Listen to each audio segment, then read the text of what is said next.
Ya.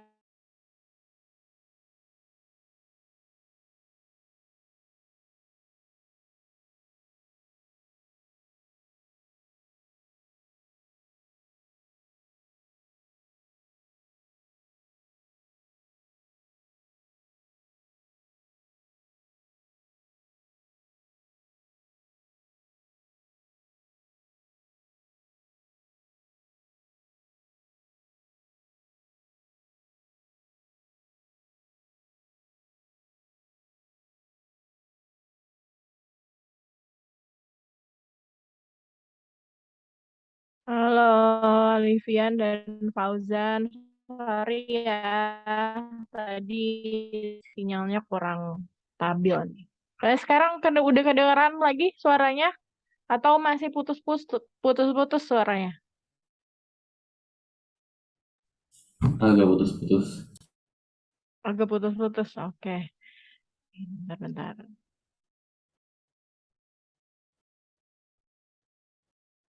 Oke. Nah, tadi Alifian ya. Tadi belum jelas nih gimana sistem belajarnya Alifian di kelas.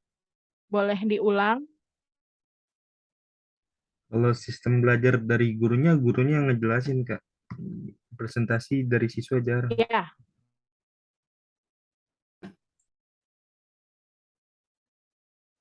gurunya ngejelasin. Oke. Fauzan nih, ada Fauzan.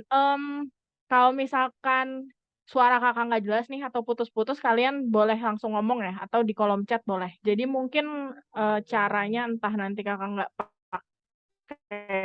on cam atau gimana gitu, biar kita lebih enak lagi ngejelasinnya. Oke? Kalau suaranya udah mulai nggak jelas, silahkan langsung ngomong. Biar kakak tahu. Oke, Fauzan. Halo Fauzan, salam kenal. Kalau Kak, salam kenal Kak.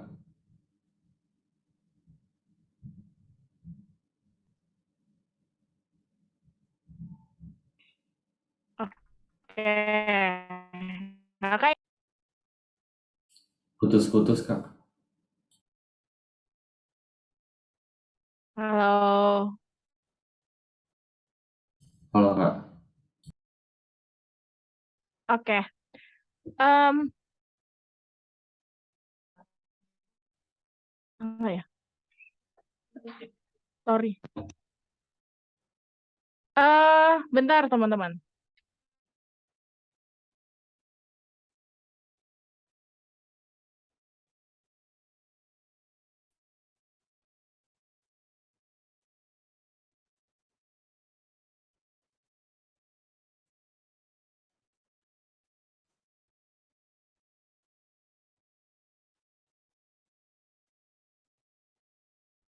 Oke, masih bisa nih kayak pakai kamera ya.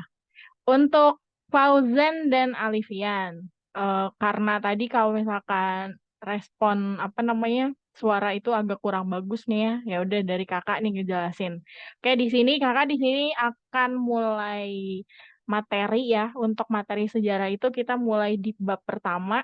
Ini di kelas 11 kita masuk bab kolonialisme. Nah, kalau di kelas 10 tuh kita udah belajarnya materi apa kelas 10? Kelas 10 tuh kita bahas materi eh dari masa praksara. Sebelum praksara kita bahas konsep-konsep dulu ya, konsep ilmu sejarah, terus masuk bahasan praksara, masuk masa Hindu-Buddha, masuk lagi masa Kesultanan Islam. Nah, untuk masa kolonialisme itu masuknya di bahasan kelas 11. Nah, untuk materi atau pembahasan pembelajaran sejarah kelas 11 lumayan, minimal kita tahu deh timelinenya gitu ya. Terus kita tahu apa yang dipelajari di kelas 11 karena nanti nextnya di kelas 12 itu ada pengulasan lagi dari materi kelas 11 gitu. Nah, tapi inti emang di kelas 11 tuh padat banget untuk materi sejarah. Nah, di sini kita mulai di bab pertama, yaitu kolonialisme dan imperialisme Eropa di Indonesia. Ini pembahasannya mencakup sampai 3 bab. Untuk bab pertama, kita bahas dari kedatangan awal kolonialisme, terus negara-negara apa aja yang datang melakukan praktik kolonialisme imperialisme di Indonesia gitu ya, atau itu di bawah Belanda itu. Kita akan bahas tentang kebijakan-kebijakannya. Detail-detailnya nanti di pertemuan kedua, kebijakan apa yang diterapkan masing-masing pendudukan atau masing-masing penjajahan setiap negaranya di bawah Prancis seperti apa, di bawah pemerintahan Hindia Belanda seperti apa gitu ya. Nah, bab ketiganya nanti kita bahas perlawanan rakyat terhadap kolonialisme gitu. Nah, ini jadi kolonialisme itu mencakup tiga bab. Oke. Nah, bab pertama di sini kita lihat kita akan mulai bahas ya. Kalau Alifian sama Fauzan ada yang kurang jelas, misalnya lagi pembahasan, silahkan boleh bertanya ya. Oke. Ini kelihatan segini atau perlu di zoom lagi? Gimana? Kelihatan Kak? Kelihatan nggak materi Putus-putus Kak? Alifian, Fauzan?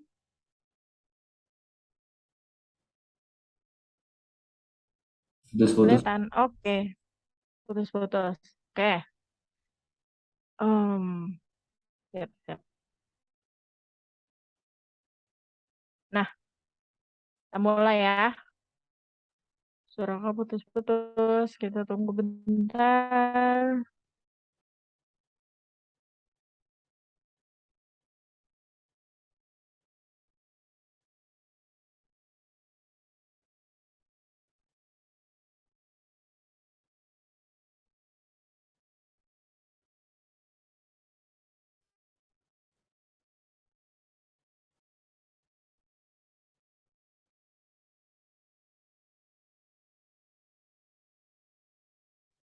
Oke. Nah, semoga nggak putus-putus lagi ya.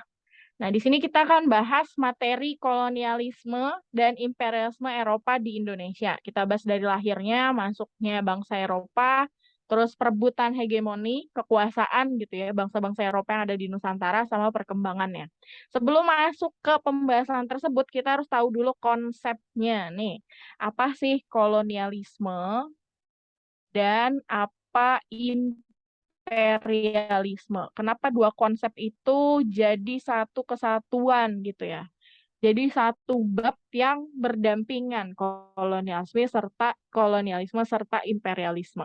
Nah, untuk kolonialisme sendiri, inti konsepnya adalah paham tentang penguasaan suatu negara atas wilayah atau bangsa lain untuk memperluas negaranya. Intinya untuk kolonialisme menguasai lahan atau tanah yang ada di luar dari negaranya. Nah, biasanya setiap negara yang punya koloni-koloni, nanti yang punya koloni itu disebut sebagai eh, negara induk gitu. Nah, itu mereka punya yang namanya koloni. Setiap koloni yang mereka cari adalah yang punya sumber daya alam yang bisa menampung kebutuhan di negaranya. Biasanya sumber daya alamnya itu nggak banyak di negaranya, sehingga mereka harus cari di luar wilayahnya. Itu kolonialisme.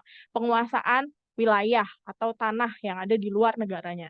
Kalau imperialisme itu konsep eh, awalnya gitu ya adalah pemerintahannya atau yang jadi sistemnya. Nah, kalau tadi udah menguasai tanahnya, menguasai wilayahnya, imperialisme adalah memerintahnya. Nah, udah dikuasai tanahnya, diperintah pula gitu ya dengan sistem imperialisme tersebut. Diperintah, dibikin kebijakan, dan nanti hasilnya dari sumber daya alam yang ada di wilayah luar negaranya itu diambil dan diberikan kepada negara induknya. Nah, itu konsep imperialisme. Baik kolonialisme atau imperialisme sama-sama tanda kutip menjajah gitu ya, ngambil keuntungan dari negara yang mereka kuasai dan mereka bawa ke negara induk kayak gitu. Nah, itu konsep kolonialisme serta imperialisme. Oke. Nah, konsep kedua praktik ini, kolonialisme imperialisme itu tidak lain dan tidak bukan mundur lagi sebab keadaan di Eropa pada saat itu berkembang nih paham-paham apa? Salah satunya mereka merkantilisme ya, khususnya merkantilisme pada masa kuno gitu.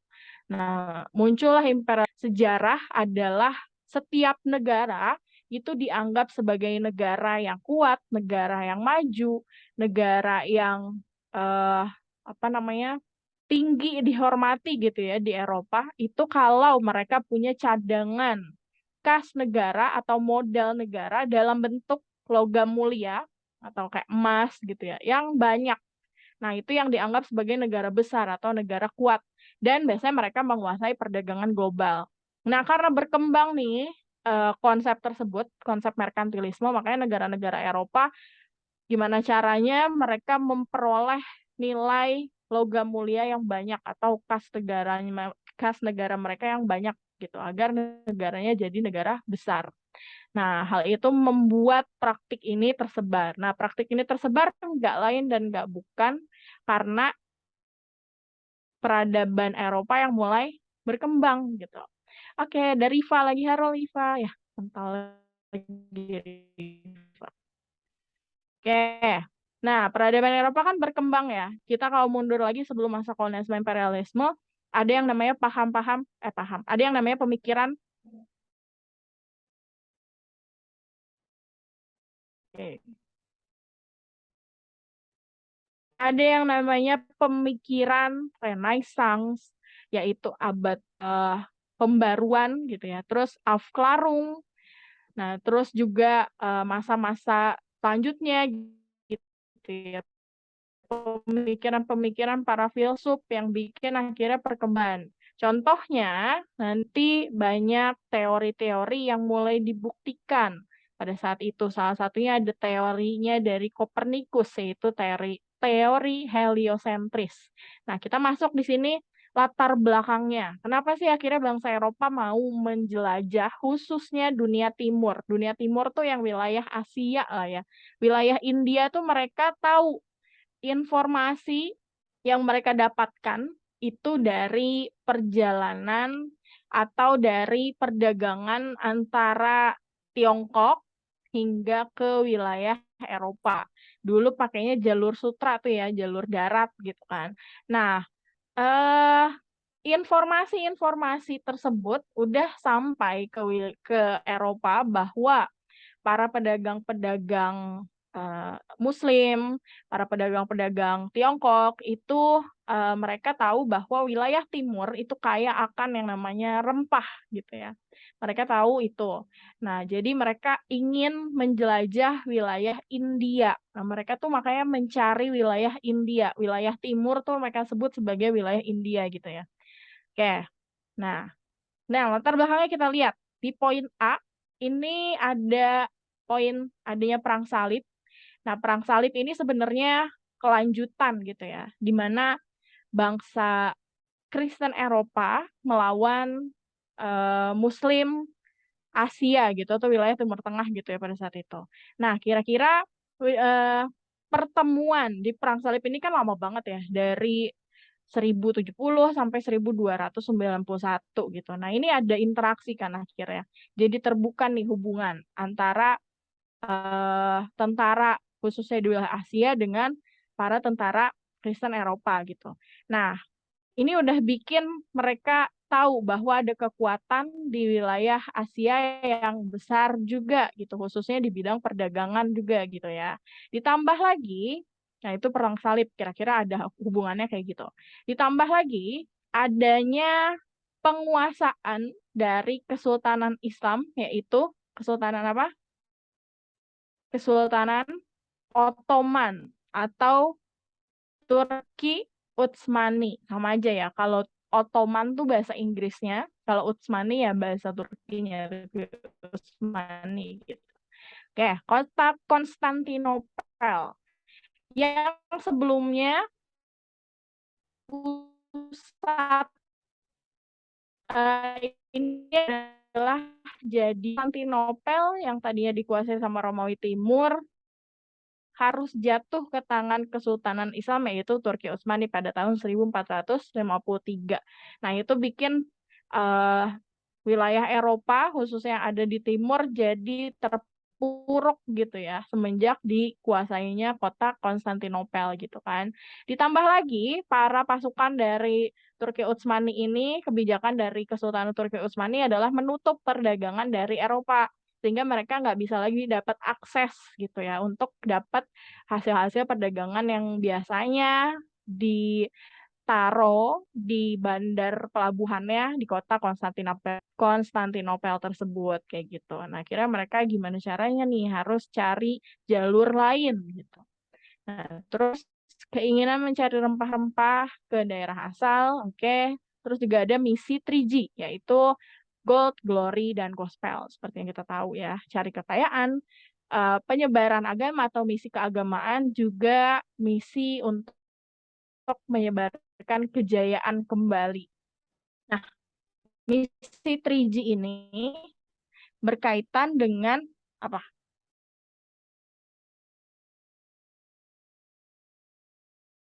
Apa, guys?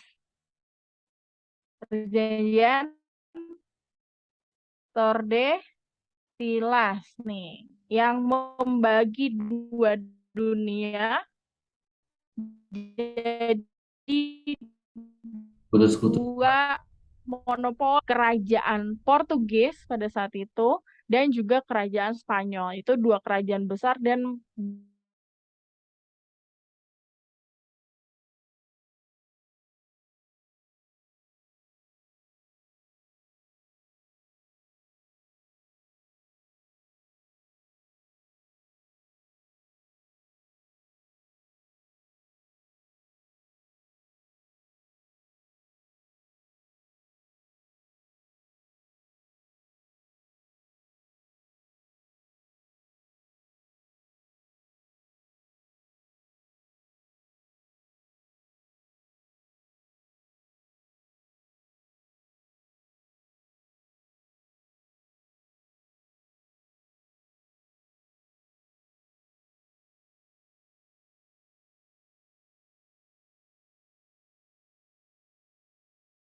ya, oke, kita lanjut lagi.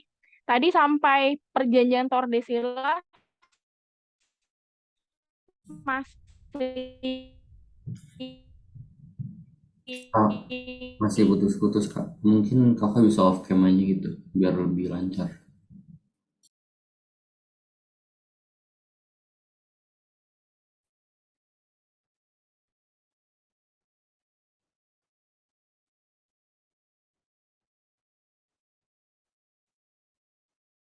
bentar, bentar.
Oke, semoga ini yang terakhir ya. Udah nggak ini lagi.